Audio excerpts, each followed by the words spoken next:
Kembalinya Raja Serigala. Bab 505 Analisis Beihe. Orang ini juga memancarkan aura yang sangat tajam dan mendominasi, seolah-olah dia benar-benar seekor harimau yang berjalan ke atas ring. Tiba-tiba terjadi keributan di antara kerumunan. Beihe. Dia adalah Beihe, bagaimana mungkin itu dia? Seseorang di antara hadirin mengenali Beihe. Reputasi Beihe berkali-kali lebih terkenal daripada Ti. Tepatnya, Beihe mampu memperoleh reputasi sebesar itu sepenuhnya karena ia menginjak Ti untuk mencapai puncak. Tahun itu, setelah Ti dikalahkan oleh Jiang Miao Miao, Beihe tiba-tiba muncul dan membuat Ti kalah lagi. Hal ini telah menjadi penderitaan Ti selama beberapa tahun.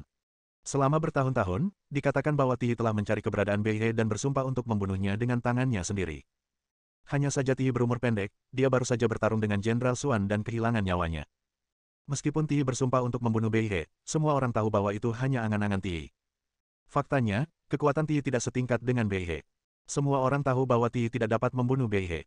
Ini menunjukkan betapa kuatnya Beihe. Untuk sesaat, seluruh pemandangan itu mendidih. Banyak orang yang mengenal Beihe mulai melambaikan tangan dan meneriakkan nama Beihe, sangat gembira. Dari sini kita dapat melihat bahwa Sungai Beihe tampaknya mempunyai reputasi besar di sini. Ini juga benar. Beihe sangat populer saat itu. Setelah kemenangan besarnya atas Ti, semua orang mengira dia akan menjadi yang terbaik di Sanjiang dan mereka semua menantikan pertarungannya dengan Jiang Miao Miao. Namun, keduanya tidak bertarung saat itu, jadi tidak diketahui siapa yang lebih kuat dan siapa yang lebih lemah. Namun reputasinya telah lama dihormati seperti bintang lini pertama. Duan Kun pasti menghabiskan banyak uang untuk mengundang Beihe. Untuk pembunuh seperti Beihe, biaya yang dikeluarkan untuk menyawanya sungguh besar. Dan Beihe memang memiliki kemampuan untuk melawan Jenderal Xuan. Tampaknya kubu Duan Kun kemungkinan besar akan menang kali ini. Sulit untuk mengatakan apakah seseorang dapat memenangkan dua pertempuran berturut-turut. Agak sulit untuk berurusan dengan Jenderal Surgawi, tetapi dua Jenderal Xuan dan lebih dari cukup untuk menghadapinya. Semua orang memberikan pengakuan besar kepada Beihe. Beihe berdiri dengan kedua tangan di belakang punggungnya, menatap Jenderal Xuan dengan pandangan menghina. Dia berkata perlahan, "Jenderal Xuan, benar." Jenderal Xuan mendongak dan melirik Beihe. "Apakah kamu orang yang mencari kematian lagi?" Jenderal Xuanzan bertanya dengan dingin.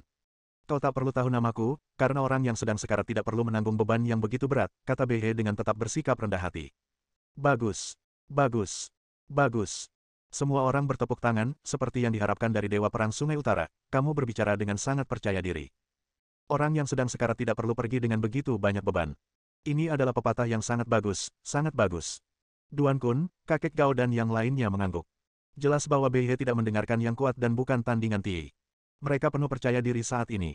Xuanzan menyipitkan matanya sedikit dan menatap Beihe, "Jadi, kamu pikir kamu bisa mengalahkanku?" Beihe mengangguk dan berkata, "Aku menyaksikan pertarungan antara kamu dan Ti. Kamu hanya sedikit lebih kuat dan lebih ganas daripada Ti. Bahkan, jika kita hanya melihat keterampilan bertarung, kamu dan Ti hanya setara. Tapi aku berbeda. Tahukah kau mengapa aku dipanggil Beihe?" Jenderal Xuanzan menggelengkan kepalanya, tidak tertarik.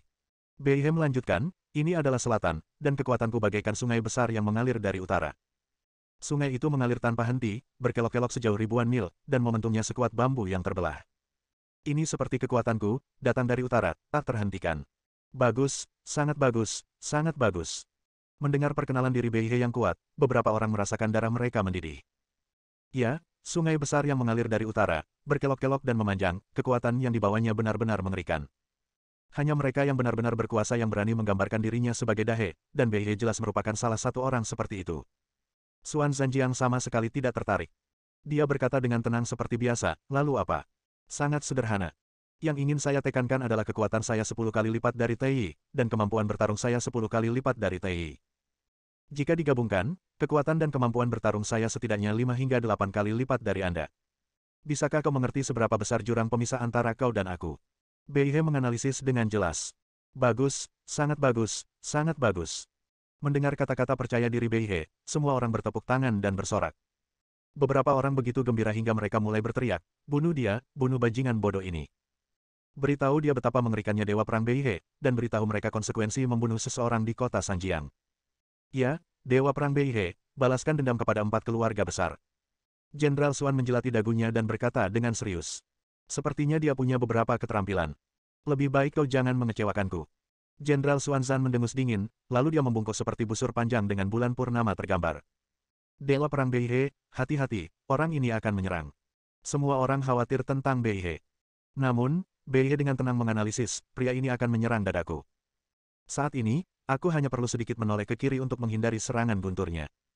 Dan jika aku berdiri di sisinya dan menyerang tulang rusuk kirinya, aku bisa menang dengan mudah. Ini adalah efek dari keterampilan bertarung dan kekuatan bertarung. Dibandingkan denganku, kau masih terlalu muda, tahu. Bab 506 permainan berakhir. Bagus, sangat bagus, sangat bagus. Semua orang bersorak lagi dan memuji Bei He. Seperti kata pepatah, mengenal diri sendiri dan musuh akan memastikan kemenangan dalam setiap pertempuran. Sekarang Dewa Perang Bei He telah mengetahui taktik Jenderal Xuan, seharusnya tidak mudah untuk menghadapinya. Sepertinya kita bisa merayakan kemenangan Dewa Perang Sungai Utara terlebih dahulu. Semua orang mengangguk, merasa bahwa mereka telah yakin menang dan tidak merasakan tekanan sama sekali. Jenderal Xuanzan mencibir dan sama sekali tidak peduli dengan analisis Bei He. Ada pepatah yang mengatakan, semua itu hanya omong kosong, tidak ada tindakan. Bei He sekarang hanya berbicara di atas kertas. Analisisnya mungkin berguna bagi orang-orang kuat biasa, tetapi saat menghadapi master sepertinya, dia hanya bisa dikatakan sedang mengikat dirinya sendiri dalam simpul-simpul. Memanggil. Jenderal Xuanzan melesat bagaikan anak panah di udara, seluruh tubuhnya melesat dalam sekejap, dan dalam sekejap mata ia tiba di hadapan Dewa Perang Bei He. Mendengus. Dewa Perang Bei He mendengus dingin, dan auranya meledak. Dia berkata dengan arogan, aku sudah tahu caramu. Apa yang bisa kau lakukan padaku? Menghindar ke kiri. Bei He meraung, dan memang, dia dengan mudah menghindari serangan Jenderal Xuan. Pemandangan seperti itu membuat darah semua orang mendidih. Keren, keren, super keren. Dewa Perang Bei He benar-benar mampu meramal masa depan. Dia benar-benar mengantisipasi jalur serangan Jenderal Xuan dan mengambil tindakan untuk menghindari pukulannya yang menghancurkan. Itu menakjubkan. Semua orang memandangnya dengan kagum. Selanjutnya, menurut tebakan Bei He, dia hanya perlu menyerang tulang rusuk kiri Jenderal Xuan untuk pada dasarnya mengamankan kemenangan. Sangat mudah. Jenderal Xuan bukanlah tandingan seorang veteran seperti Dewa Perang Bei He. Semua jalannya diketahui. Duan Kun dan Tuan Gao juga menghela napas lega. Mereka awalnya mengira akan kehilangan segalanya dalam duel ini, tetapi respon heroik Bei He memberi mereka secercah harapan untuk menang. Saya semakin merasa bahwa 1,3 miliar yuan itu digunakan dengan baik, dibenarkan, dan pada tempat yang tepat. Kamu berani datang ke kota Sanjiang untuk membuat masalah. Apakah kamu benar-benar berpikir tidak ada seorang pun di kota Sanjiang? Pergilah ke neraka. Bei He mengangkat tangan sebesar mangkuk dan meninju tulang rusuk kiri Jenderal Xuan. Ini. Zhou Xihua yang berada di belakang begitu ketakutan hingga dia tidak bisa duduk diam. Bei He dapat menebak setiap gerakan Jenderal Xuanzan dengan jelas. Jika ini terus berlanjut, Jenderal Xuanzan pasti akan kalah. Jangan khawatir, jika Xuan hanya memiliki kekuatan sebesar ini, dia tidak layak menjadi salah satu dari 3 jenderal. Kata Jenderal Bumi. Zhou Xihua menarik napas dan bertanya, maksudmu, masih ada peluang untuk pembalikan. Sekarang. Sang prajurit bumi tiba-tiba berteriak. Di atas ring, Xuanzan yang hampir dalam situasi putus asa, tiba-tiba membalikkan tubuhnya 180 derajat dan meninju Bei He. Bang, bang, bang. Di atas ring, suara tumpul tinju yang beradu dapat langsung terdengar. Bei He mundur 3 langkah sebelum dia bisa menenangkan diri, sementara Xuanzan jungkir balik dan berdiri di sana dengan mantap. Ini. Penonton ternganga karena terkejut. Segala sesuatunya tidak berkembang seperti yang diharapkan Bei He. Pukulan Bei He tidak mematahkan tulang rusuk Jenderal Xuan. Sebaliknya, Xuanzan melancarkan serangan balik yang putus asa dan langsung mendorong Bei He mundur 3 langkah. Ini sungguh menakjubkan dan luar biasa. Duan Kun dan kakek Gao juga tercengang. Mereka telah mengamankan kemenangan, jadi mengapa perubahan mendadak seperti itu terjadi? Keterampilan bertempur. Bei He tampaknya telah mengetahui gaya bertarung Jenderal Xuan, tetapi belalang sembah itu mengintai jangkrik, tanpa menyadari keberadaan burung Oriole di belakangnya. Jenderal Xuan telah lama mengetahui rencana Bei He. Ini sangat menakutkan. Xuanzan ini akan lebih menakutkan dari yang kubayangkan. Duan Kun tiba-tiba merasa bahwa Bei He pasti tidak akan mampu mengalahkan Ti. Zhou Xihua tertawa terbahak-bahak, Duan Kun, apakah ini ahli yang kamu undang? Menurutku dia hanya pengeras suara. Dia hanya bisa berteriak tetapi tidak memiliki kekuatan nyata sama sekali. Duan Kun tersipu. Bei He juga terkejut bahwa pikirannya benar-benar diketahui oleh Jenderal Xuanzan. Terlebih lagi, pukulan petir yang baru saja dilancarkan Xuanzan cukup kuat. Jelas sekali, Jenderal Xuan tidak menggunakan kekuatan penuhnya dalam pertempuran dengan Ti tadi. Terima pukulanku. Xuanzan akan melancarkan serangan. Ledakan, ledakan, ledakan. Di atas ring, suara tumpul tinju yang saling beradu dapat langsung terdengar. Kedua sosok itu bagaikan 2 sambaran petir, bergerak maju mundur di atas panggung. Bei He bergegas menemuinya, tetapi kekuatan Jenderal Xuan terlalu kuat. Meskipun ia mampu menangkapnya, hal itu berdampak besar padanya. Di bawah panggung, Duan Kun dan yang lainnya menahan napas, memberikan Bei He harapan terakhir mereka. Aku penasaran, berapa lama kau bisa bertahan? Jenderal Xuan menyeringai. Dengan satu pukulan, dia menghantam Bei He. Ledakan. Pukulan dominan menghantam dada Bei He dengan keras. Dada Bei He terhantam keras sekali hingga penyok. Pukulan ini menyebabkan Beihe sangat menderita. Jejak darah meluap dari muara sungai utara, dan pukulan kedua dari Jenderal Xuan di sisi berlawanan datang bersama angin. Beihe menarik napas dan merasakan ancaman kematian. Dia buru-buru menggunakan seluruh tenaganya untuk menghindar dan akhirnya terhindar dari pukulan itu. Dia merasa seperti terlahir kembali setelah tertimpa musibah, dan menyadari betapa bodohnya dia mengambil perintah ini. Jenderal Xuanzan berkali-kali lebih kuat darinya. Akan tetapi, sebelum ia sempat berdiri tegak, ia merasakan betisnya seperti tersengat arus listrik. Dengan sekali klik, tendangan samping Jenderal Xuan benar-benar mematahkan tulang keringnya. Sambil mengerang teredam, Beihe kehilangan keseimbangan dan setengah berlutut di tanah sambil mengeluarkan bunyi plop. Permainan berakhir. Bab 507 giliranku. Jenderal Xuanzan mendengus dingin dan berdiri di depan Beihe, menatapnya. Dia mengubah tinjunya menjadi telapak tangan dan menamparnya dengan keras di pelipis di kedua sisi sungai Beihe seolah menamparkan lalat. Wah! Ketika aku menepukkan tanganku, aku seperti mendengar suara tulang patah. Dengan sekali klik, mata Beihe membelalak, merah. Pada saat yang sama, darah mengalir dari lubang hidung dan sudut mulutnya. Dengan bunyi plop, Dewa Perang Beihe yang dulu kuat dikalahkan. Ini, suasana berubah menjadi sunyi senyap untuk kedua kalinya. Banyak orang bahkan merasakan kulit kepala mereka kesemutan, seolah-olah semua rambut di tubuh mereka meledak. Dewa Perang Beihe dikalahkan. Kekalahannya begitu mudah. Bukankah dia membanggakan bahwa kekuatannya seperti sungai yang mengalir dari utara ke selatan? Bukankah dia membanggakan bahwa kemampuan bertarungnya 10 kali lebih baik dari Jenderal Xuan? Bagaimana kita bisa gagal begitu menyedihkan? Duan Kun dan Tuan Gao saling memandang dan duduk di kursi mereka. Ahli yang mereka sewa dengan biaya 1,3 miliar yuan dikalahkan seperti ini. Ini. Untuk sesaat, mereka tidak dapat menerima kenyataan seperti itu. Hanya Zhou Xihua yang menepukkan tangannya di atas meja dan tertawa. Bagus, bagus sekali. Jenderal Xuan, Anda memang sangat kuat.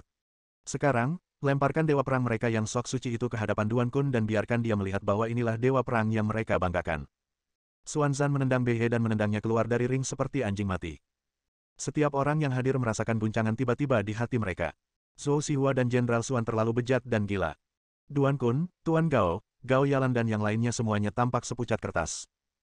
Jenderal Xuan menyeret Beihe selangkah demi selangkah ke Duan Kun dan berkata dengan arogan, "Bos Duan, kupikir kau akan menjadi lawan yang kuat, tetapi kenyataannya, kau mengecewakanku. Tak satu pun dari tuan yang kau temukan bisa bertarung. Sudah bertahun-tahun berlalu, dan tidak ada seorang pun di pihakmu yang mampu bertarung lagi. Penghinaan. Ini adalah penghinaan yang nyata." Berpikir kembali ke masa ketika Fu Xiao memimpin mereka untuk membunuh orang di mana-mana, para penguasa di pihak Hua Jianglong hanya bisa pasrah. Sekarang, bertahun-tahun telah berlalu, dan orang-orang di pihak Hua Jianglong makin lama makin kuat, sedangkan orang-orang di pihak mereka makin lama makin lemah. Bahkan sampai pada titik di mana tidak ada seorang pun yang tersedia. Dalam beberapa tahun terakhir, mereka memang terlalu puas dengan status quo dan telah melupakan keberadaan ancaman seperti Hua Jianglong. Itu dia. Dia gagal merasakan krisis yang seharusnya dimiliki seorang pemimpin. Dialah yang harus mengambil tanggung jawab utama atas kekalahan telak hari ini. Setelah mengatakan itu, Jenderal Xuanzan kembali ke postur awalnya yang seperti lembing dan berdiri dengan anggun di atas panggung. Setelah mengalahkan Dewa Perang Beihe, permusuhan dan kesombongannya menjadi semakin merajalela. Dewa Perang Sungai Utara. Kekuasaan itu seperti sungai besar yang mengalir dari utara. Kemampuan bertarungmu 10 kali lebih baik dariku. Sampah. Apakah ada orang lain yang berani maju dan melawan aku? Namun kali ini, pihak Duan Kun terdiam membisu. Lucu sekali, bahkan Dewa Perang Beihe pun dikalahkan. Siapa lagi di sini yang bisa menandingi Jenderal Xuan? Awalnya saya pikir Beihe bisa membalikkan keadaan, tapi seperti biasa, itu sia-sia. Sekarang, kami hanya bisa menaruh harapan pada Tuan Chen. Namun, Tuan Chen terlambat, yang membuat Duan Kun dan Tuan Gao cemas dan panik. Jika Tuan Chen tidak datang, mereka pasti kalah telak hari ini. Duan Kun menatap Tuan Gao, bagaimana? Apakah Anda sudah menghubungi Tuan Chen? Tuan Gao menggelengkan kepalanya. Pada saat ini, orang-orang di belakang berbisik, mungkinkah Tuan Chen melihat betapa hebatnya Jenderal Xuan dan bersembunyi di kegelapan dan tidak berani keluar? Saya bilang, pengemis itu tidak bisa dipercaya. Bagaimana mungkin kita bisa menaruh harapan pada pengemis untuk hal sepenting itu? Sekarang semuanya baik-baik saja. Pada saat kritis, semua orang menghilang. Beberapa orang mulai mengeluh. Tidak, saya yakin Tuan Chen akan datang. Gao Yalan berkata dengan tegas. Dia tahu karakter Chen Fan dan dia tidak akan pernah lari dari medan perang. Harus. Hampir 1 menit berlalu, tetapi masih belum ada seorang pun yang berani naik ke panggung. Kompetisi ini tampaknya telah berakhir. Karena tidak ada seorang pun yang berani naik ke panggung lagi, maka kalian sebaiknya mengikuti aturan di ring dan bubar saja. Zhou Xihua berdiri sambil tertawa, lalu berjalan ke arah Duan Kun dan yang lainnya. Mulai hari ini, hak pengembangan Teluk Dongjiao akan menjadi tanggung jawabku, dan kalian akan mundur secara permanen. Apakah kalian yakin? Aku menyerah. Melihat situasinya sudah tidak ada harapan lagi, beberapa orang yang memiliki kebencian yang sama terhadap Duan Kun dan rekan-rekannya semuanya menundukkan kepala dan mengakui kekalahan. Tidak ada jalan keluar. Sekarang setelah Raja Hua Jianlong kembali, dia memukul Duan Kun dan yang lainnya dengan sangat telak hingga mereka tidak berdaya untuk melawan. Dan Fu Xiao, pria di balik layar, belum muncul untuk waktu yang lama. Aliansi mereka tidak ada artinya lagi untuk eksis, jadi lebih baik bubarkan saja secepatnya. Tak lama kemudian, dari aliansi besar itu, hanya Duan Kun, kakek Gao, Gao Yalan dan beberapa orang lain yang tersisa berdiri di sana, terisolasi dan tak berdaya. Di belakang Zhou Xihua, sudah ada kerumunan yang ramai dan pemandangan yang sangat megah. Sudah berakhir, Duan Kun benar-benar tamat kali ini. Bukankah aku mendengar bahwa Duan Kun menemukan seorang guru yang 1000 kali lebih baik dari Tai? Kemana dia pergi? Kenapa dia tidak ikut dalam pertandingan ketiga? Saya pikir dia pasti takut setelah melihat dua duel pertama dan takut untuk bertarung. Beberapa orang mulai membicarakannya. Di tengah kerumunan, seorang pria bertopeng sedang menatap Chen Fan yang sedang duduk di tengah kerumunan. Dia menunggu untuk melihat apakah Chen Fan akan berdiri. Saat ini, Chen Fan baru saja menyelesaikan permainan. Ia meregangkan tubuhnya, berdiri dan berkata, "Sekarang giliranku tampil." Bab 508 membunuhmu. Setelah mengatakan itu, Chen Fan berdiri dan berjalan menuju panggung selangkah demi selangkah. Pada saat ini, ratusan pasang mata di antara penonton tiba-tiba tertuju pada Xia Tian. Orang yang duduk di sebelah Chen Fan tadi tercengang. Karena, dari awal hingga akhir, Chen Fan telah memainkan Candi Krus. Dia juga berkali-kali mengolok-olok saya, mengatakan bahwa orang dewasa masih bermain Candi Krus. Namun, tidak seorang pun menyangka bahwa orang ini sebenarnya adalah guru yang diundang Duan Kun. Akan tetapi, keterkejutan itu hanya sesaat, dan mereka segera mulai meremehkan Chen Fan. Karena Chen Fan terlihat biasa saja dengan pakaiannya dan tidak terlihat seperti orang kuat pada pandangan pertama. Bisakah orang seperti itu menandingi Jenderal Xuan? Tahukah Anda, Jenderal Xuan Zhan hampir bisa membunuh Ti dan Bei He dalam hitungan detik, dan mereka menganggap Chen Fan yang tidak disukai semua orang, sama sekali tidak punya kemampuan bertarung. Tak lama kemudian, Chen Fan melangkah ke atas panggung. Dia menghadap Jenderal Xuan dan berkata tanpa ekspresi, "Aku akan melawanmu." Ketika melihat tubuh kurus dan wajah tampan Chen Fan, banyak orang merasa jijik padanya. Siapa orang ini dan apa yang dilakukannya di sana? Ya, mungkinkah dia adalah Tuan Chen? Apakah kamu bercanda? Dengan tubuh ini, aku khawatir Jenderal Xuan Zhan bahkan tidak akan mampu menahan satu jari pun. Menghadapi rumor dan gosip dari orang-orang di sekitarnya, wajah Chen Fan tidak menunjukkan ekspresi sama sekali. Duan Kun, Tuan Gao dan yang lainnya juga menghela napas lega. Kedatangan Chen Fan bagaikan kekuatan yang menstabilkan, yang membuat mereka merasa tenang. Ketika Zhou Xihua melihat Chen Fan, dia menggertakkan giginya. Dia membanting meja dengan marah dan memerintahkan Jenderal Xuan, bunuh dia. Kemarahannya terhadap Chen Fan tidak terukur. Jika dia tidak sepenuh hati melindungi Duan Kun, dia pasti sudah membunuh Duan Kun sejak lama. Terlebih lagi, Chen Fan menghajar Fang Qi hingga babak belur. Fang Qi adalah bidak catur yang disimpannya dalam keluarga Gao. Jika bukan karena dia, kakek Gao pasti sudah diracuni sampai mati dan keluarga Gao pasti sudah jatuh ke tangannya sejak lama. Dan semua ini disebabkan olehnya. Selain itu, ia juga menghancurkan kekuatan kota Nanjiang miliknya sendiri, menyebabkan dirinya menderita kerugian besar dan seluruh kamar dagang selatan diganti. Kemudian, dia menjadi musuh Xiao Wuyan. Kemarahannya terhadap Chen Fan tidak ada habisnya, dan dia berharap bisa memakan dagingnya dan meminum darahnya. Menghadapi teriakan Zhou Xi, sudut mulut Chen Fan akhirnya membentuk lengkungan aneh. Karena perawakannya yang tampak kurus, ia tampaknya disalahpahami oleh banyak orang. Tapi sekarang, kesalahpahaman ini ditakdirkan untuk berubah menjadi kejutan. Aku akan memberimu kesempatan untuk hidup. Chen Fan menatap Jenderal Xuan dengan penuh minat. Bawakan kepala Zhou Xihua kepadaku, dan kau boleh pergi hidup-hidup. Kata-kata Chen Fan sangat teliti dan penuh keagungan. Hahaha. Xuan tertawa terbahak-bahak, dua orang terakhir yang berbicara seperti ini meninggal di sini. Saya pikir kamu akan menjadi orang ketiga. Begitu kata-kata itu terucap, Xuan Zhanjiang langsung berubah menjadi seberkas cahaya dan melesat langsung ke arah Chen Fan. Cepat. Kecepatannya begitu cepat, secepat aliran cahaya, sehingga hanya bayangan samar yang dapat terlihat. Tidak bagus. Duan Kun berkata dalam hati. Jenderal Xuan Zhan hampir maha kuasa. Dia tidak hanya memiliki kekuatan yang luar biasa, tetapi kecepatannya juga mengerikan. Kali ini, Tuan Chen mungkin kesulitan menghadapinya. Orang-orang yang menonton mulai tertawa. Saya pikir dia sangat hebat, tetapi ketika Jenderal Xuan mulai menyerang, dia begitu takut hingga tidak berani bergerak. Sungguh konyol bahwa orang seperti itu bisa menandingi Jenderal Xuan. Ya, Jenderal Xuan sangat serba bisa. Dia memiliki kekuatan yang mengerikan, keterampilan bertarung yang unik, dan kecepatan yang luar biasa. Sepertinya Duan Kun benar-benar akan kalah kali ini. Semua orang optimis terhadap Zhou Xihua dan mengira Duan Kun akan kalah. Namun, Chen Fan hanya tersenyum tipis, karena dia tahu bahwa kemunculannya pada akhirnya akan menimbulkan kejutan. Dan sekarang adalah verifikasi terbaik. Aku melihatnya perlahan mengulurkan tangannya. Ledakan. Tinju saling beradu. Kekuatan kasar Xuanzan langsung dikepung oleh telapak tangan Chen Fan. Ini, Jenderal Xuanzan tercengang. Seluruh kekuatannya menghilang saat ini. Terlebih lagi, perasaan krisis yang buruk muncul secara spontan, dan tinjunya seolah-olah terjebak dalam rawa, tidak dapat melepaskan diri. Keluar. Ini reaksi pertamanya. Namun, dia tidak punya cara untuk mundur. Tinju Chen Fan seperti magnet, menguncinya dengan erat. Di bawah panggung, Jenderal Tianzan tiba-tiba membuka matanya, dan semburan aura kekaisaran meledak. Xuan, mundurlah segera, kau bukan tandingannya. Jenderal Tianzan dapat melihat sekilas bahwa Chen Fan jelas bukan orang biasa. Dia sangat menakutkan dan sangat kuat. Zhou Xihua di sebelahnya juga tercengang.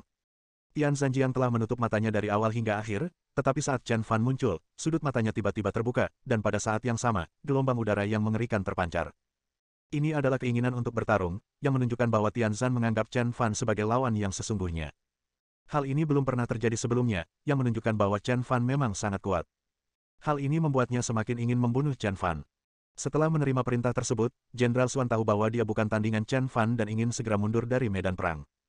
Namun, Chen Fan mengepalkan tinjunya dengan erat dan dia tidak punya cara untuk melepaskan diri.